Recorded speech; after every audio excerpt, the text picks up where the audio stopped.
You, John Fitzgerald Kennedy, do solemnly swear I, John Fitzgerald Kennedy, do solemnly swear that you will faithfully execute the office of President of the United States that I will faithfully execute the office of President of the United States and will, to the best of your ability, and will, to the best of my ability, preserve, protect, and defend the Constitution of the United States. preserve, protect, and defend the Constitution of the United States. So help you God.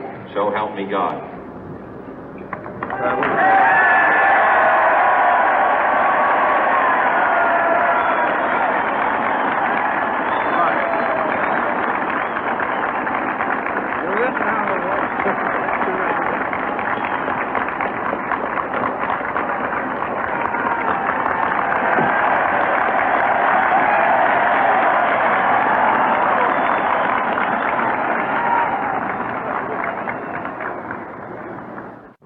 Vice President Johnson, Mr. Speaker, Mr. Chief Justice, President Eisenhower, Vice President Nixon, President Truman, Reverend clergy, fellow citizens.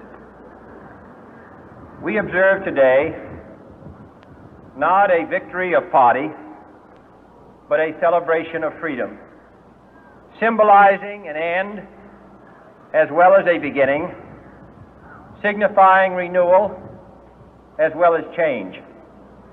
For I have sworn before you and Almighty God the same solemn oath our forebears prescribed nearly a century and 3/4 ago. The world is very different now, for man holds in his mortal hands the power to abolish all forms of human poverty and all forms of human life. And yet the same revolutionary beliefs for which our forebears fought are still at issue around the globe. The belief that the rights of man come not from the generosity of the state, but from the hand of God. We dare not forget today that we are the heirs of that first revolution. Let the word go forth from this time and place to friend and foe alike that the torch has been passed to a new generation of Americans born in this century, tempered by war, disciplined by a hard and bitter peace, proud of our ancient heritage, and unwilling to witness or permit the slow undoing of those human rights to which this nation has always been committed and to which we are committed today at home and around the world.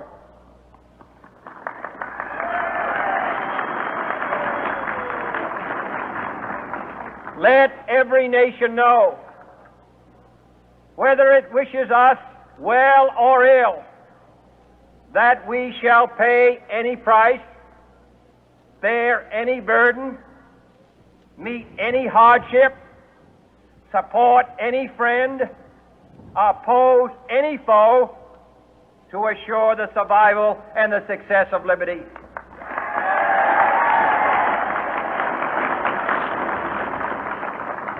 This much we pledge and more. To those old allies whose cultural and spiritual origins we share, we pledge the loyalty of faithful friends. United, there is little we cannot do in a host of cooperative ventures.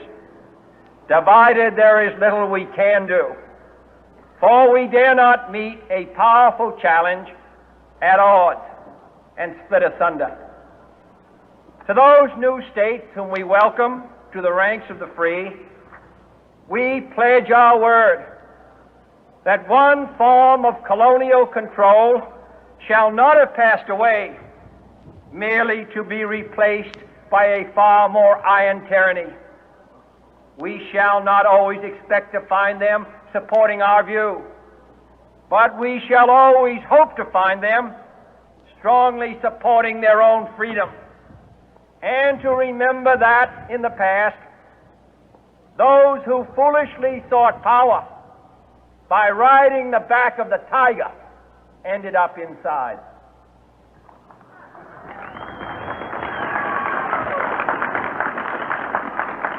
To those people in the huts and villages of half the globe struggling to break the bonds of mass misery, we pledge our best efforts to help them help themselves for whatever period is required, not because the communists may be doing it, not because we seek their votes, but because it is right.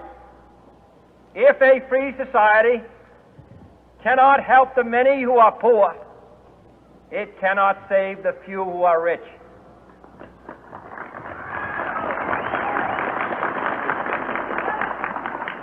To our sister republics south of our border, we offer a special pledge to convert our good words into good deeds, in a new alliance for progress, to assist free men and free governments in casting off the chains of poverty. But this peaceful revolution of hope cannot become the prey of hostile powers. Let all our neighbors know that we shall join with them to oppose aggression or subversion anywhere in the Americas. And let every other power know that this hemisphere intends to remain the master of its own house.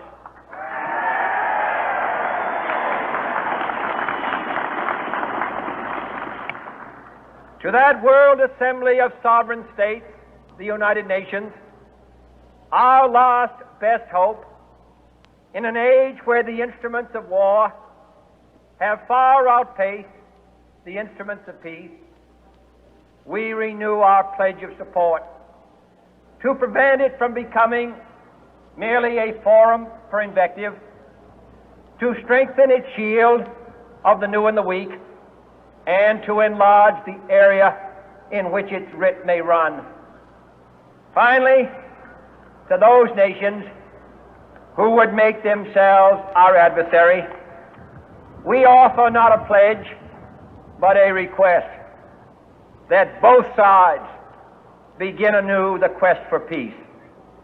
Before the dark powers of destruction, unleashed by science, engulf all humanity in planned or accidental self-destruction, we dare not tempt them with weakness, for only when our arms are sufficient beyond doubt can we be certain beyond doubt that they will never be employed.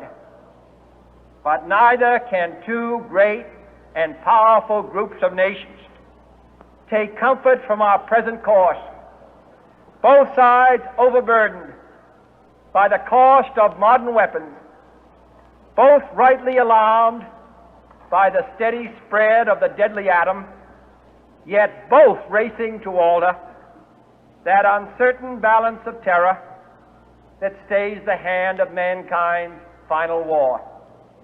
So let us begin anew, remembering on both sides that civility is not a sign of weakness, and sincerity is always subject to proof. Let us never negotiate out of fear, but let us never fear to negotiate.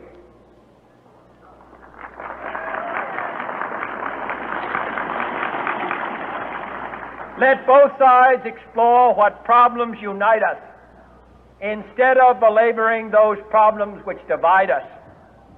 Let both sides, for the first time, formulate serious and precise proposals for the inspection and control of arms, and bring the absolute power to destroy other nations under the absolute control of all nations.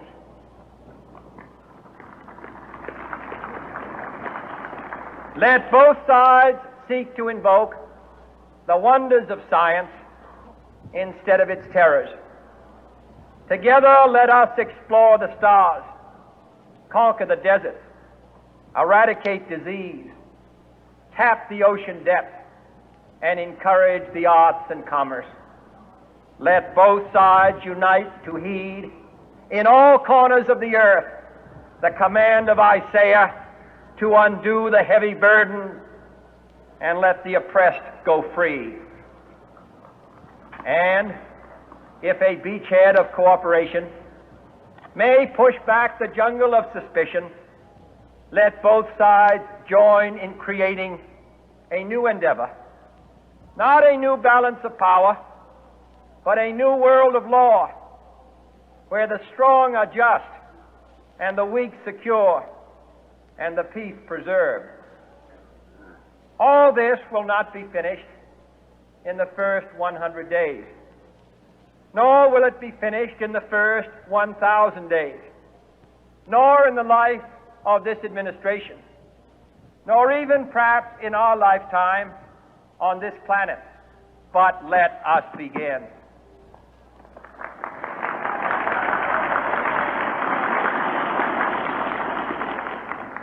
In your hands, my fellow citizens, more than mine, will rest the final success or failure of our course. Since this country was founded, each generation of Americans has been summoned to give testimony to its national loyalty. The graves of young Americans who answered the call to service surround the globe. Now the trumpet summons us again, not as a call to bear arms, though arms we need, not as a call to battle, though in battle we are, but a call to bear the burden of a long twilight struggle, year in and year out, rejoicing in hope, patient in tribulation, a struggle against the common enemies of man, tyranny, poverty, disease, and war itself. Can we forge against these enemies a grand and global alliance, north and south, east and west, that can assure a more fruitful life for all mankind? Will you join in that historic effort?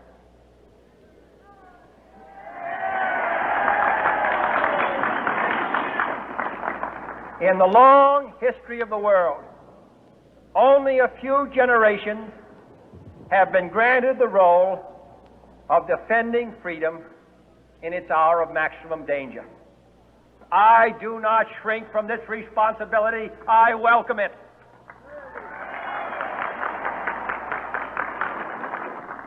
I do not believe that any of us would exchange places with any other people or any other generation. The energy, the faith, the devotion which we bring to this endeavor will light our country and all who serve it. And the glow from that fire can truly light the world. And so, my fellow Americans, ask not what your country can do for you, ask what you can do for your country.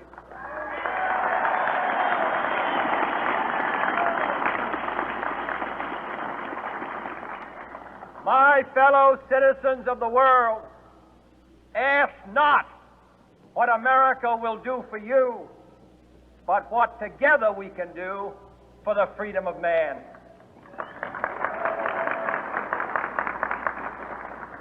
Finally, whether you are citizens of America or citizens of the world, ask of us here the same high standards of strength and sacrifice which we ask of you. With a good conscience, our only sure reward, with history the final judge of our deeds, let us go forth to lead the land we love, asking His blessing and His help, but knowing that here on earth God's work must truly be our own.